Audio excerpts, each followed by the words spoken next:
Are you finding it hard to trust in your twin flame journey? Is the 3D making you doubt the 5D? Do you feel like that because you're in separation or because there's no contact that this isn't actually real? But the most important thing on this journey is to trust what you don't see. Believe in the unseen and trust that what you feel is very, very real. My name is Angela Cleary. I'm a feminine empowerment coach. I specialise in healing after narcissistic abuse, and I also offer twin flame and spiritual guidance. This is the thing. We go through this battle of the minds. We go through, is this real or is this not?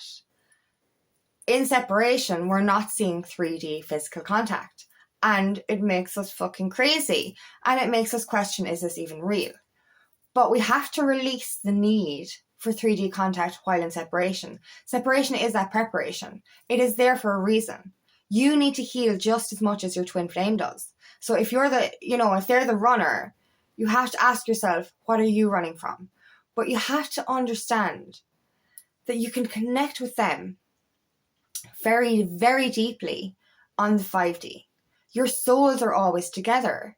And this is a magical feeling. When you get to that sense of peace, that sense of knowing that everything is going to work out, that's when your intuition is heightened, but that's when your connection to them is extra heightened. You're going to feel them all the time. And this is it. It's the energetic, that ecstatic feeling that I've mentioned before. It's a feeling of ecstasy. When you release the need for that 3D contact, when you actually stop, we have to stop seeing the 3D as the reality. The 3D is there at the moment just for healing, just for processing. We think they're ghosting us, but I like to reframe the word ghosting as processing. They're not ghosting you, because I there was a definition of ghosting in a movie I watched the other day, and it's when somebody doesn't contact you anymore because it's the end of the relationship. And when she said that, I was like, the end of. You see, ghosting, if it's the end of a relationship, it's actually, that doesn't apply to the twin flame separation because it's not after ending. So reframe the word ghosting with processing, because that's what they're doing. They're not ghosting you, they're processing. And that's what you have to do as well. You have this time to process as well. And we can go through these highs, we can go through everything's okay, I'm fine. And then we crash. It's like being on a fucking drug. And then we crash down because in effect, we're avoiding our own healing because we're like, oh my God, I got a little bit of contact. So, oh my God, everything's going to be okay. And the 3D contact makes you go, oh yes, it's real. And then you're on this high for a few days and then everything comes crashing again. But the reason it comes crashing is because it's showing what you need to process and what you need to heal. And this is very important. We are in avoidance where we're like, when the 3D contact does come in, it's like we need that as a way of confirming what we're feeling. But we need to get to a stage where the confirmation happens on an energetic level. And obviously the 3D contact came in to activate you again, came in to activate you to process more. You have work to do as well, and that's so important. I've been technically avoiding myself. I've healed, I've done this, I've done so much work. And yes, I have. We all have. But we have so much more work to do.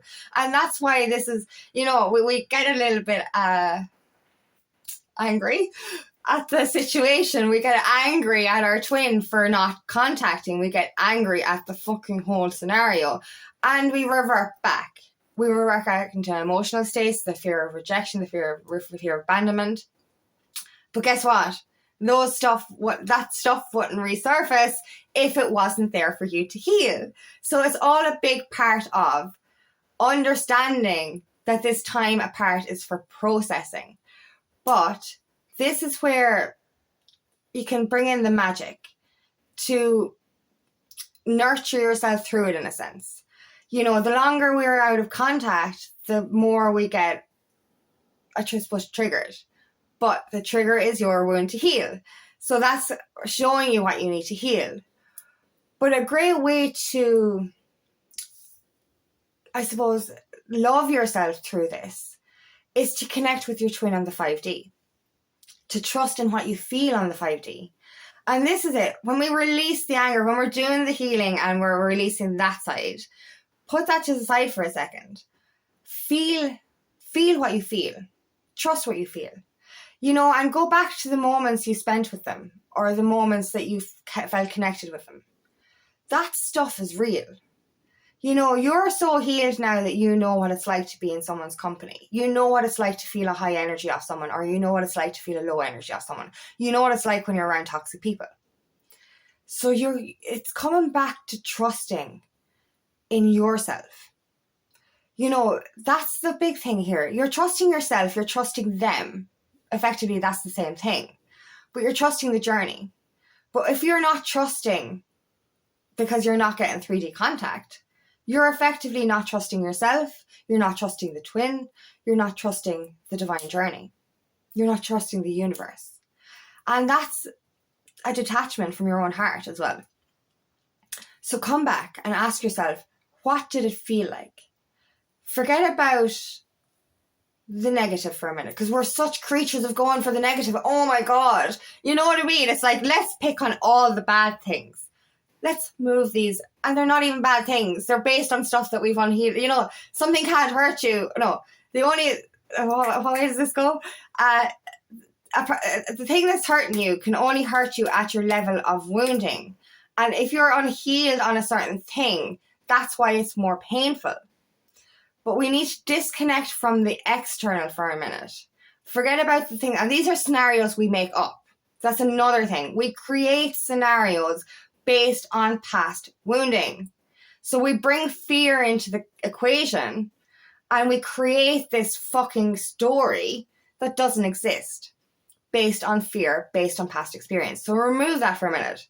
And this is one thing I have to keep saying to myself is this true in the moment, or is this based on a fear from past relationships, past experience? And you cannot compare this journey to past relationships.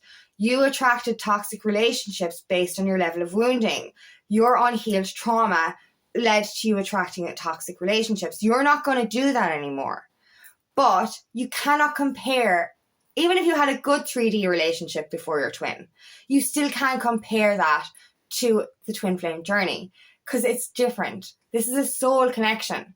So every time a 3D based fear comes into your head, you have to dismiss it and say, listen, what part of me needs to be healed here? What part of me is this related to my past? But let's for a second remove that fear. Don't even think about the negative side because you're creating a lot of negativity. And come back to how you feel.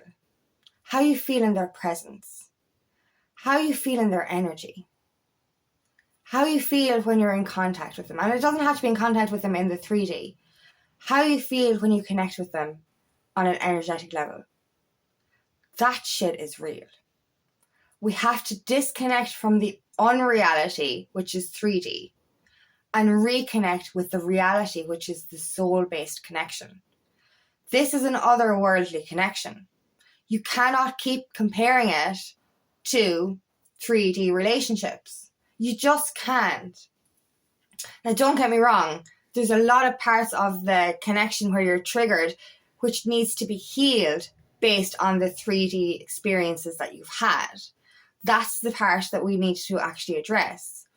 But we can often doubt the connection based on these woundings from our past.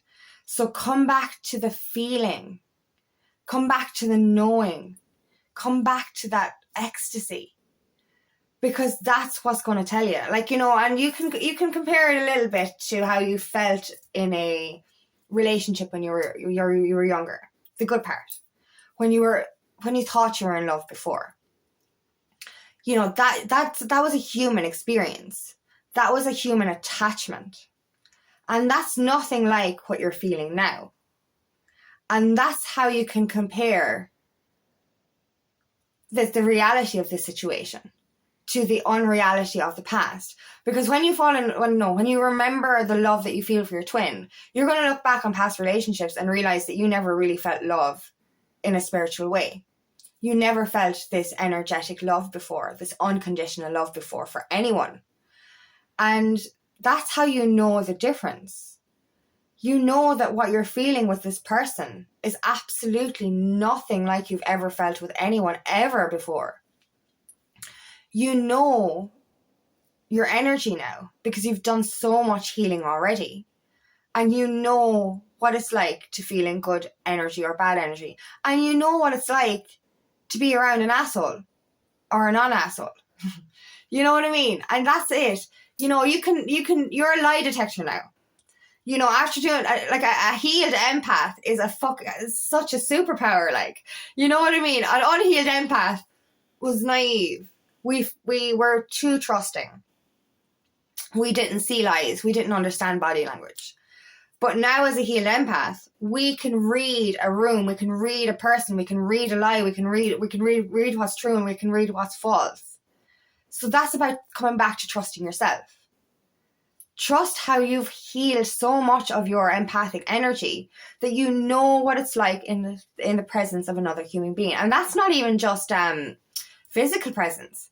If you're texting somebody or emailing somebody or in contact with somebody online, this could be friendship or friendship, romantic, otherwise, whatever it is, you can feel energy. You can feel that shit.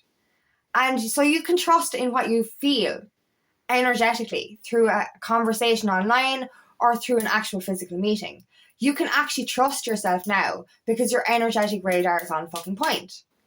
So come back to that. How do they make you feel? Is this like this otherworldly, ecstatic feeling that you've never felt with another human being? Do you feel high vibrational energy through your twin? Do you know? And has your life improved since you met them? And that's another thing. Through the awakening journey, we're on this journey of self-discovery and self-improvement anyway. But look back on the few months or however long you've known your twin in the physical or even in the non-physical. You know, because I know ever since I discovered I was a twin flame, before I even met my twin in the physical, I've, you know, discovered awakening. I've discovered myself. I've slowly but surely improved. But the transformation that I've gone through since meeting my twin in the physical has been very profound. And I know I've been doing it anyway. You know, you can't say, oh, I'm doing this just for him. I'm not doing it for him. I'm doing it for myself. But when you look back, you know, like for me, I met my twin early last year, and I'm not the same person I was when I first met him. Like, I was like, oh my God, like, I thought I was doing pretty well back then, and I was. But I was fucking very, very unconfident. I was still very self-conscious in a sense. Now I'm fucking Jesus, I'm in that goddess energy. I'm in my divine feminine energy, and I'm continuing to rise above everything that I've ever been through. And you know, that's a reflection of it as well. You know, we're on this the roller coaster ride, and the lows are fucking low, and we're going through deep fucking healing, especially with our heart chakra and our heart awakening. We're going through that stuff, but we're coming out stronger every time because of the faith that we have in the otherworldly, in the spiritual side of this connection. And this is what we need to trust in. We need to believe in the unseen and stop creating scenarios that don't exist in the 3D. You're going through so much healing, and the less awakened twin is going through that shit tenfold. You've had years, I've had years myself on this spiritual journey, and it's been a slow process. It's been a slow process, and it's been fucking painful. But the unawakened or the less awakened twin is going through all the same fucking shit at a more condensed space of time. And we have to give them compassion for that as well. If we're going through this shit ourselves, and if we're going through a lot of fucking high highs and low lows, they're going through the same stuff, but they're not going through it with the same toolbox that you have. You know what I mean? And they're only fucking discovering their own toolbox now. Do you know? So this is why we have to be more compassionate and less angry. And I'm speaking to myself here as well, because I go through that shit as well. You know, I go through those moments of complete anger, feeling like I'm disrespected, feeling like I'm, you know, that I'm being just treated like a piece of shit, like, you know, and I do go through that energy, but that's based on my level of experience from past relationships. And I have to bring myself back to the center and how I feel on an energetic level, how I feel in his presence, how I feel on the 5D with him, in the astral realm, how I feel connecting to him through my sexual energy as well. All of that is heightened. And you know, this month of February, I felt so connected with him. Like I wrote a poetry book, and I'm already almost 2/3 of the way through the second one, and most of that has been like over 20 poems have been written in the last 10 to 12 days because of the energy I feel with him in separation. You know what I mean? And that's the thing. There's magic to be found in that soul connection. So we need to start trusting what we believe, what we feel. Trust yourself. That's the most important thing. Believing in the unseen, trusting what you feel, is trusting yourself. That means trusting your twin. That means trusting the universe, trusting divine, and trusting in the power of this journey. This is an otherworldly magical experience, and it cannot be navigated with a 3D mindset. Yes, we need to heal the 3D wounding that we've experienced from the past, but it cannot be navigated based on 3D reality. We have to come back to that 5D, come back into our soul. Trust what we feel in here. This is what will keep you going on this journey, and this will help you to keep the faith and help you to trust in what is unseen. Forget what's on the 3D, and I've been told that so many times, and it triggers me. Like, it doesn't matter what's happening on the 3D. Believe what you see, and fuck off. But that's because of stuff that I need to heal. So I have to come back to that center as well. I have to come back to that self-belief as well. I have to come back to that self-trust as well. And when I trust myself, I can trust in divine, and I can trust in my twin, and I can trust in this journey. Believe what you feel, because what you feel is definitely real. So thank you so much for listening today, and I really hope this resonates. If it does, please like and share, and please subscribe to my channel so I can reach as many people as possible. And if you'd like help on your journey, please book me for a discovery call today, and I would love nothing more than to help you on your path.